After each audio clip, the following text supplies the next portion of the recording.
Assalamualaikum warahmatullahi wabarakatuh. Perkenalkan, nama saya Septiani Fauzia. Saya mahasiswi dari jurusan Pendidikan Agama Islam, Fakultas Tarbiyah dan Keguruan, Universitas Islam Sultan Maulana Hasanuddin Banten. Video ini saya buat untuk memenuhi mata kuliah Administrasi Pendidikan. Baiklah, sekarang saya akan menjelaskan skenario yang saya buat. A. Pengertian administrasi keuangan sekolah. Administrasi keuangan sekolah merupakan langkah pengolahan keuangan sekolah mulai dari penerimaan sampai dengan bagaimana mempertanggungjawabkan keuangan yang digunakan secara objektif dan sistematis. Langkah tersebut sangat penting sekali diperhatikan karena masalah pembiayaan adalah menjadi sarana vital bagi mati hidupnya suatu organisasi sekolah. Kegiatan manajemen keuangan sekolah cukup variatif, mulai dari yang sangat sederhana, yaitu perencanaan keuangan yang sangat sederhana, sampai pada pengelolaan keuangan yang sangat kompleks akibat dari perencanaan kegiatan yang kompleks. Dalam manajemen keuangan sekolah, terdapat beberapa rangkaian kegiatan, yaitu yang dimulai dari perencanaan. Perencanaan merupakan kegiatan merencanakan atau merancang program kegiatan pendidikan, memperkirakan serta menetapkan anggaran pendapatan sekolah dengan penggunaan anggaran pengeluaran sekolah, pengawasan pengendalian keuangan sekolah, dan pertanggungjawaban dalam penggunaan dana atau anggaran sekolah serta pelaporannya. Dari penjelasan di atas dapat disimpulkan bahwa administrasi keuangan adalah suatu kegiatan yang dilakukan untuk memanajemen atau mengelola keuangan sekolah agar semua kebutuhan atau keperluan dalam sekolah dapat terpenuhi dengan baik yang dilaksanakan secara bertanggung jawab, jujur, tertib, terbuka, efektif, dan efisien sehingga tujuan yang diharapkan dapat tercapai dengan optimal. B. Proses administrasi keuangan. 1. Penyusunan RPS. Rencana Pengembangan Sekolah (RPS) merupakan salah satu wujud dari salah satu fungsi manajemen keuangan, di mana RPS ini merupakan hal yang sangat amat penting dalam suatu sekolah dan harus dimiliki sekolah untuk dijadikan sebagai pedoman atau panduan dalam menyelenggarakan pendidikan dalam sekolah, baik untuk jangka panjang 20 tahun, jangka menengah 5 tahun, maupun jangka pendek 1 tahun, di mana RPS itu sendiri terdiri dari rencana strategis dan rencana operasional. Rencana Pengembangan Sekolah (RPS) memiliki peran yang sangatlah penting karena RPS ini berguna bagi para pelaku sekolah untuk memberi arah dan bimbingan dalam rangka pencapaian tujuan sekolah yang lebih baik dengan resiko yang kecil agar mengurangi ketidakpastian masa depan. Standar nasional pendidikan, standar kelulusan, kurikulum, proses pendidikan, dan tenaga kependidikan sarana dan prasarana merupakan substansi yang sangat penting dalam suatu sekolah, jadi harus dikelola dan direncanakan dengan sebaik-baiknya dalam penyusunan rencana pengembangan sekolah. Atas dasar itu, Depdiknas telah menyiapkan sebuah panduan teknis bagi sekolah dalam penyusunan rencana pengembangan sekolah, yang disampaikan oleh Profesor Slamet PH MA MED MA MLHR PhD yang mengupas tentang A. Arti perencanaan sekolah atau RPS. Perencanaan sekolah adalah suatu proses dalam menentukan tindakan atau siasat yang akan dilakukan yang akan berdampak pada masa depan sekolah dengan memperhatikan serta memperhitungkan sumber daya yang tersedia. RPS adalah dokumen tentang gambaran kegiatan sekolah di masa depan dalam rangka untuk mencapai perubahan atau tujuan sekolah yang telah ditetapkan. B. Pentingnya rencana pengembangan sekolah (RPS) penting dimiliki oleh sekolah untuk dijadikan arah dan bimbingan bagi para pelaku sekolah dalam rangka menuju perubahan ke arah yang lebih baik lagi dari sebelumnya, dan agar tujuan dari sekolah dapat tercapai sepenuhnya dan mengurangi resiko yang dapat menghambat tujuan masa depan. C. Sistem Perencanaan Sekolah (SPS). Sistem perencanaan sekolah adalah tata cara perencanaan sekolah untuk menghasilkan rencana pengembangan sekolah (RPS) dalam jangka panjang 20 tahun, jangka menengah 5 tahun, dan tahunan yang dilaksanakan oleh unsur penyelenggara sekolah dan masyarakat diwakili oleh komite sekolah. D. Tujuan rencana pengembangan RPS disusun dengan tujuan untuk 1. Memastikan agar perubahan atau tujuan sekolah yang telah ditetapkan dapat dicapai dengan tingkat keberhasilan yang tinggi dan resiko yang kecil. 2. Mendukung koordinasi antar warga sekolah. 3. Menjamin terciptanya integrasi, sinkronisasi, dan sinergi baik antar warga sekolah, antar sekolah, dan dinas pendidikan kabupaten atau kota. C. Tahap-tahap penyusunan rencana pengembangan sekolah (RPS) mencakup 1. Melakukan analisis lingkungan strategis sekolah dan situasi untuk mengetahui satu situasi pendidikan sekolah pada saat ini. 2. Melakukan analisis situasi untuk mengetahui satu situasi pendidikan sekolah saat ini. Yang ketiga, memformulasikan pendidikan yang diharapkan di masa mendatang. Yang keempat, mencari kesenjangan antara butir 2 dan 3. Yang kelima, menyusun rencana strategis dan menyusun rencana tahunan. Yang keenam, melaksanakan rencana tahunan.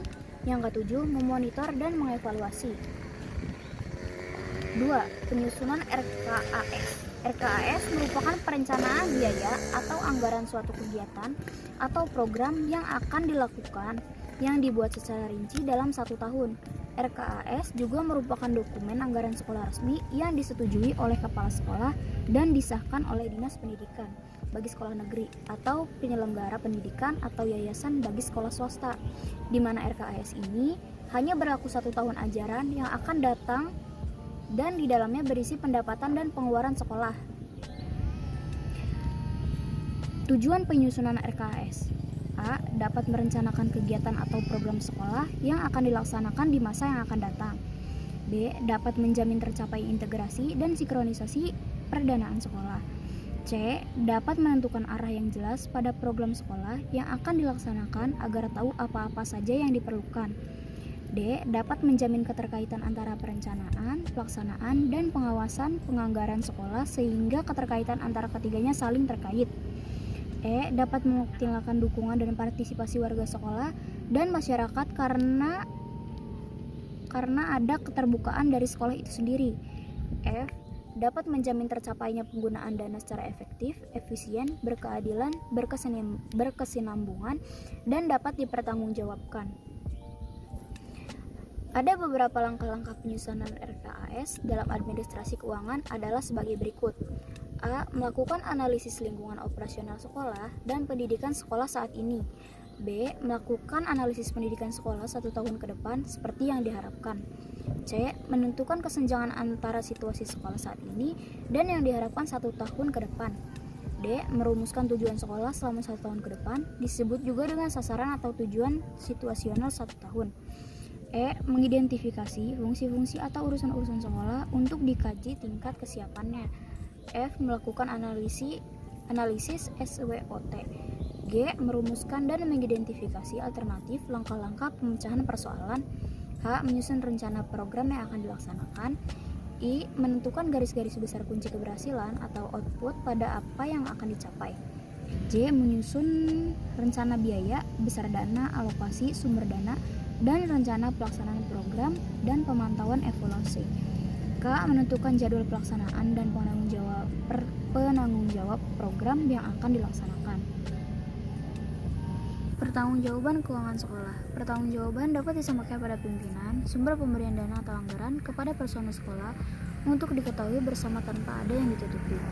Tanggung jawab merupakan hal yang sangat penting karena hal tersebut yang membuat pemerintah dan juga terhadap komite sekolah, masyarakat, serta guru-guru adalah laporan mengenai kondisi keuangan sekolah.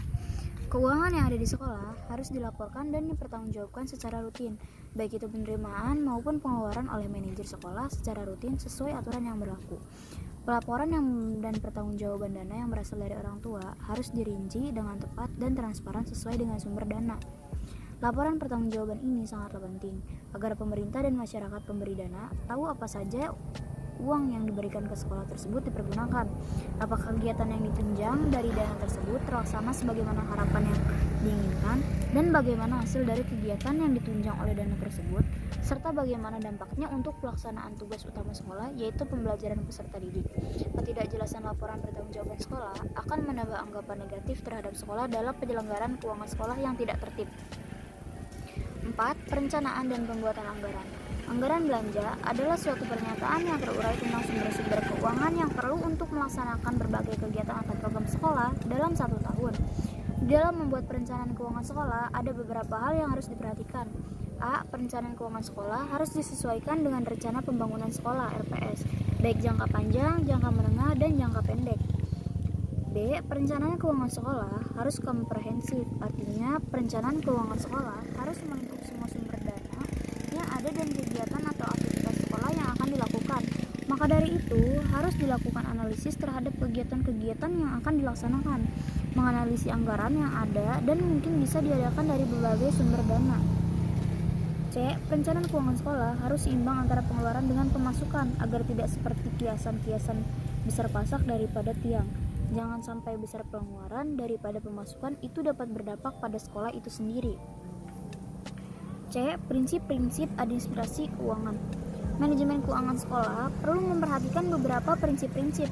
Undang-Undang Nomor 20 Tahun 2003 Pasal 48 menyatakan bahwa pengelolaan dana pendidikan berdasarkan pada prinsip keadilan, efisiensi, transparansi, dan akuntabilitas publik. Di samping itu, prinsip efektivitas juga perlu mendapat penekanan. Berikut ini merupakan pembahasan dari masing-masing prinsip tersebut, yaitu transparansi, akuntabilitas, efektivitas, dan efisiensi. Yang pertama, transparansi. Transparansi berarti terbuka, transparan dalam bidang manajemen, yaitu adanya keterbukaan dalam mengelola suatu kegiatan atau program. Pada lembaga pendidikan, manajemen keuangan yang transparan berarti adanya keterbukaan dalam manajemen keuangan lembaga pendidikan. Keterbukaan yang dimaksud adalah keterbukaan sumber keuangan dan jumlahnya, rincian penggunaan, dan pertanggungjawabannya harus jelas sehingga memudahkan pihak-pihak yang berkepentingan mengetahuinya dan tidak ada hal yang ditutup-tutupi. Prinsip transparansi ini sangatlah penting dalam rangka meningkatkan dukungan dari masyarakat dan pemerintah terhadap program atau kegiatan yang akan diselenggarakan sekolah. Di sisi lain, transparansi keuangan juga dapat menciptakan kepercayaan timbal balik antara pemerintah, masyarakat, orang tua siswa, dan warga sekolah melalui penyediaan informasi yang ada. Informasi yang bebas diketahui oleh semua warga sekolah dan orang tua dapat ditempel di papan mading atau di depan ruangan tata usaha agar memudahkan siapa saja yang membutuhkan informasi tersebut. Perolehan informasi ini dapat menambah kepercayaan orang tua terhadap sekolah bahwa dana atau anggaran yang ada benar-benar digunakan untuk kebutuhan dan kepentingan sekolah, dan mengurangi penyelewengan dana agar apa yang diharapkan sesuai dengan apa yang direncanakan. Yang kedua, akuntabilitas. Akuntabilitas adalah kondisi seseorang yang dinilai oleh orang lain karena kualitasnya dalam menyelesaikan tugas untuk mencapai tujuan yang menjadi tanggung jawabnya. Akuntabilitas dalam manajemen keuangan berarti pertanggungjawaban sekolah terhadap dana yang dipakai untuk menyelenggarakan program sekolah dan sesuai dengan perencanaan yang telah ditetapkan. Berdasarkan perencanaan yang telah ditetapkan dan aturan yang berlaku, sekolah harus menggunakan dana yang tersedia dan dapat bertanggungjawabkan atas program yang akan diadakan. Pertanggungjawaban dapat dilakukan kepada orang tua, masyarakat, dan pemerintah. D. Pentingnya administrasi keuangan. Administrasi keuangan memiliki peran yang sangat penting dalam sekolah, yaitu diantaranya: A. Meningkatkan efektivitas dan efisiensi penggunaan keuangan sekolah dalam melaksanakan program sekolah. B. Meningkatkan akuntabilitas dalam transparansi keuangan sekolah sehingga adanya keterbukaan dari sekolah mengenai dana atau anggaran yang digunakan. C. Meningkatkan kepercayaan pemerintah, masyarakat, dan orang tua terhadap sekolah.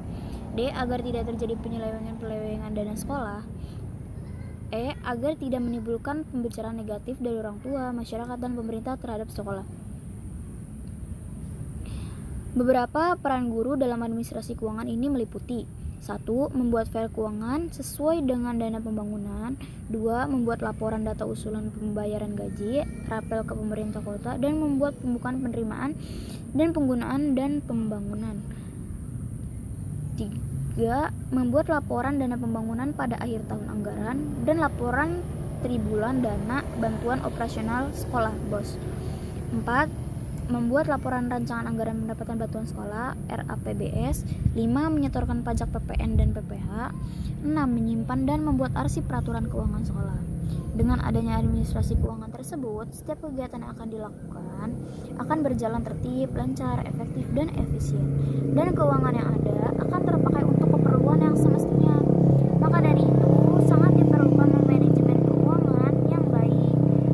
Melalui kegiatan manajemen keuangan, maka kebutuhan perdanaan kegiatan sekolah dapat direncanakan, diupayakan pengadaannya, dibuktikan secara transparan, dan digunakan untuk membiayai pelaksanaan program sekolah dengan efektif dan efisien, agar tidak terjadi penyelewengan anggaran sekolah yang dipergunakan.